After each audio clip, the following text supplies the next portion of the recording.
AP deputy CM Pawan ప్రాతినిధ్యం వహిస్తున్న పిఠాపురంలోని టమాటా రైతులు దిక్కులేని పరిస్థితుల్లో కూరుకుపోతున్నారు. పంటకు గిట్టుబాటు ధర లేకపోవడంతో కోయకుండా రెండో పంట కోసం పొలాన్ని దున్నేస్తున్నారు. టమాటా పంట కోస్తే కనీసం కూలీ కూడా గిట్టుబాటు కావడం లేదని ఆవేదన చెందుతున్నారు. తమ గోడు చెప్పుకుందామంటే తమ ఎమ్మెల్యే ఎప్పుడూ నియోజకవర్గానికి రారని అంటున్నారు. పిఠాపురంలో తమను పట్టించుకునే నాదుడే లేడని వాపోతున్నారు. అసలు ఇంతకీ టమాటా పంటకు ఇంత దయనీయమైన పరిస్థితి ఎందుకొచ్చింది? కాకినాడ జిల్లా పిఠాపురం నియోజకవర్గంలో ఎక్కువగా వ్యవసాయం మీదే ఆధారపడతారు. వరి పొలాలతో పాటు కూరగాయలు, ఉద్యాన పంటలను ఇక్కడి రైతులు అత్యధికంగా సాగు చేస్తున్నారు. నియోజకవర్గంలోని గొల్లప్రోలు మండలం టమాటా పంటకు ప్రసిద్ధి చెందింది. ఇక్కడి టమాటాలు ఉమ్మడి తూర్పు గోదావరి జిల్లాలోని అనేక ప్రాంతాల మార్కెట్లకు రవాణా అవుతుంటాయి. అయితే ఇటీవల టమాటా ధర ఒక్కసారిగా పతనమైంది. చిత్తూరు జిల్లా నుండి ఇక్కడి మార్కెట్లకు టమాటా సరఫరా కావడంతో గొల్లప్రోలు మండలంలో సాగు చేసే టమాటాకు గిట్టుబాటు ధర లేకుండా పోయింది. 26 నుండి 28 కేజీలు పట్టే ట్రే టమాటాకు వ్యాపారులు 120 నుండి 150 రూపాయలు మాత్రమే ఇస్తున్నారు. తమ కష్టానికి గిట్టుబాటు ధర రావాలంటే ఒక ట్రే టమాటాలను 300 రూపాయలకు కొనాలని రైతులు చెబుతున్నారు. కౌలు రైతులకు కౌలు ఖర్చు, సాగు ఖర్చు మొత్తం కలిపి ఎకరాకు 70 నుంచి 80 వేల వరకు అవుతోంది. చేతికందిన పంటను కొయ్యాలంటే ఒక్కో కూలీకి రోజుకు 500 చొప్పున ఇవ్వాలి. అందుకే గిట్టుబాటు ధర లేకపోవడంతో టమాటాలను కోయకుండా అలా పొలంలోనే వదిలేసి రెండో పంట కోసం దున్నేస్తున్నారు. లోకల్లో దొరకకపోతే ఇక్కడ అనంతపురం నుంచి తెచ్చుకోవచ్చండి. ఇక్కడ మా పరిస్థితి ఏంటండి, ఇది టై 200 కూడా 150 కొంటున్నాడు. 150 కూడా వద్దంటున్నాడు. 30 కేజీలు వస్తుంది కాయలు అయితే టైకి.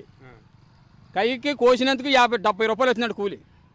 కోసినందుకు అక్కడ పెట్టినందుకు రైతుకు 50లో 150లో 100లోనే ఎంత వస్తున్నాడు? 30 రూపాయలు వస్తుందండి. 100కు 30 రూపాయలకి ఇది ఏం కడుతుందండి రైతుకి చెప్పండి. టైకి మనకి యావరేజ్ రేటు 300 అన్నా ఉండాలండి గిట్టుబాటు అవ్వాలంటే. ఈ రైతు పేరు కుంపట్ల సూర్య చక్రం. 2 ఎకరాలు కౌలుకు తీసుకుని టమాటా పంట సాగు చేశాడు. తీరా ఇప్పుడు పంటకు గిట్టుబాటు ధర లేకపోవడంతో పొలాన్ని దున్నేసి మొక్కజొన్న పంట సాగు చేయడానికి సిద్ధమవుతున్నాడు. టమాటా పంట ఉండగానే భూమిని దున్నేసి మరో పంటకు వెళ్లాడంటే ఈ రైతు ఆర్థికంగా ఎంత నష్టపోయాడో అర్థం చేసుకోవచ్చు. తమ బాధ ఎవరికి చెప్పుకోవాలో తెలియడం లేదని సూర్యచక్రం ఆవేదన చెందుతున్నాడు. కెడతలేదండి కూలి పనులు కెట్టకపోతే మరి ఏం చేయమండి? రెండో పంట అన్నం పెట్టుకొచ్చాను, మళ్ళీ దున్నేసామండి తోట. చూడండి ఆ కాయ వచ్చి అంతగా పచ్చికాయ ఉందో, ఎంత పచ్చికాయ వస్తుందో దున్నేసాము. మరి పంటకి రెండో పంట పోతుందండి. ఈ పంటలో డబ్బులు లేవు. రెండో పంటకి మరి దారి లేకపోతే ఇంకా రైతు ఎలా నిలబడమండి?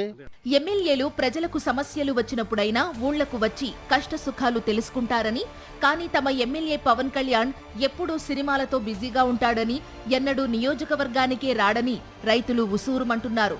స్థానిక నాయకులకు చెప్పుకున్నా తమను పట్టించుకునేవారే లేరంటున్నారు రైతులు. మా ఎమ్మెల్యే సినిమా షూటింగ్లో ఉంటారు, అక్కడికి వెళ్ళాలి మేము. ఇక్కడ ఉంటారు కదండి ఆయన పవన్ కళ్యాణ్ గారు. నాయకులు పెట్టారంటే నాయకులు ఏమి వస్తారంటే పోతారండి. ఎమ్మెల్యే అంటే లోకల్ ఎమ్మెల్యే అంటే అండి వరం గారు పెండుగు దర్బాబు అని ఉండేవారు ఇక్కడ. ఇలాగ ఉండండి మా పరిస్థితి అంటే ఏదో చెప్పేవారు. వాళ్ళు చెప్తే వాళ్ళ పని వాళ్ళు చూసుకుంటారండి. ఇక్కడ గొల్లప్రోలు మండలంలో సుమారు 150 ఎకరాల్లో టమాటా పంట సాగవుతోంది. దాదాపు 320 మంది రైతులు టమాటా పంట పండిస్తున్నారు. ప్రస్తుతం 4250 టన్నుల దిగుబడి వచ్చింది. ఒకవైపు కౌలు, మరోవైపు యూరియా, డిఏపీల ధరలు పెరగడంతో రైతుకు పెట్టుబడి ఖర్చు పెరిగింది. ఇదే సమయంలో టమాటా ధరలు హఠాత్తుగా పడిపోవడంతో కోత కూలీలకు కూడా డబ్బివ్వలేని దుస్థితిలో రైతులు కూరుకుపోయారు. స్థానికంగా పండించే పంటను కాపాడే ఆలోచన, మార్కెట్కు తరలించే ఆలోచన అధికారులకు కనిపించడం లేదు. ఇక్కడి అధికారుల నిర్లక్ష్యం వల్లనే చిత్తూరు జిల్లా టమాటా స్థానిక మార్కెట్లను ముంచెత్తుతోంది. గత వైఎస్ఆర్సీపీ ప్రభుత్వం టమాటా ధర పడిపోయినప్పుడు రైతు భరోసా కేంద్రాల ద్వారా కొనుగోలు చేసి రైతులను ఆదుకునేదని గుర్తు చేసుకుంటున్నారు. ప్రస్తుతం పిఠాపురం నియోజకవర్గంలో రైతుల గురించి ఆలోచించేవారు, పట్టించుకునేవారు లేరని, రైతులు నష్టపోతున్నా అధికారులు కానీ ప్రజాప్రతినిధులు కానీ కన్నెత్తి చూడటం లేదని ఆవేదన చెందుతున్నారు. గత ప్రభుత్వానికి ఇప్పటికీ తేడా ఏంటంటారట, ముందు సంవత్సరం 2024లో జగన్ గారు రైతు భరోసా ద్వారా కూడా కొనకపోతే కూడా ఖరీదు చేసేవారు టమాటాకాయ. ఇప్పుడు ఈ గవర్నమెంట్ వచ్చాక పిఠాపురం నియోజకవర్గంలో టమాటాకాయ పట్టించుకునేవాడు నాది లేడు. రైతునే ఎక్కడో అనంతపురం తెచ్చి ఇక్కడ అంటున్నారంటే అండి మా కాయలు ఎదిగి ఎవడో కొంటలేదండి. ఇక్కడ మాకేం పాలు పకి ఇది కొయ్యకండి ఇలా వదిలేమండి. మా కాయలు ఇక్కడ దారి లేకుండా ఎక్కడ అనంతపురం తెచ్చి అమ్ముతున్నారండి. ప్రజలు కష్టాల్లో ఉన్నప్పుడు వారి సమస్యలు పరిష్కరించడం స్థానిక ప్రజాప్రతినిధి కనీస కర్తవ్యం.